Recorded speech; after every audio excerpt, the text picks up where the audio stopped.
যে আমার বৌদিকে এত এত ভরে ভরে ভালোবাসা দিয়েছে এই লঙ্কার আচার ভিডিওতে, তোমাদের ভালোবাসাই দেখো আজকে আমার বৌদি আবার লঙ্কার আচার বানাচ্ছে বাড়িতে। বলো বৌদি। করবো, একজন এত করে ধরেছে দিদি ভাই লঙ্কার আচার করবে, আমাকে কিন্তু দেবে, আমার বাড়ি যেন যায়। সেই দিদি ভাইটার কথা রাখার জন্যই আমি আজকে ভিডিওটা করছি। আর হচ্ছে এতটা লঙ্কার আচার করছি যাতে দিদি ভাইয়ের বাড়ি দিতে পারি। আর যে যে খেতে চাও আসতে পারো কিন্তু আমাদের বাড়িতে, আমি লঙ্কার আচার করে সবাইকে খাওয়াবো। হ্যাঁ, সব থেকে আজকের মানে মেন বেশি ভালোবাসা হচ্ছে একটা দিদি ভাই আমাদের বাড়িতে, পুরো আমাদের বাড়িতে চলে এসেছে এক লঙ্কার ভিডিও দেখে।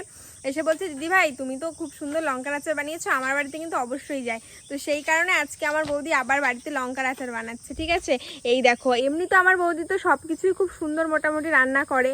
আর এই এখন তোমাদের মানে ভালোবাসা আরও সুন্দর সুন্দর রেসিপি দিচ্ছে, আর তোমরাও খুব ভালোবাসা দিচ্ছ। ঠিক আছে, আজকে দেখো সেই কারণে আবার আমার বৌদি লঙ্কার আচার বানাচ্ছে। তো তোমরা একটু এইভাবেই ভালোবাসা দিতে থাকো যাতে আমরা আরো সুন্দর সুন্দর নতুন নতুন ভিডিও দিতে পারি, তাই তো বৌদি? হ্যাঁ, সবাই একটু তাড়াতাড়ি করে বেশি বেশি করে ভালোবাসা দিও। আর এই ভিডিওটাও কিন্তু আমার বৌদির চ্যানেলে পোস্ট হবে।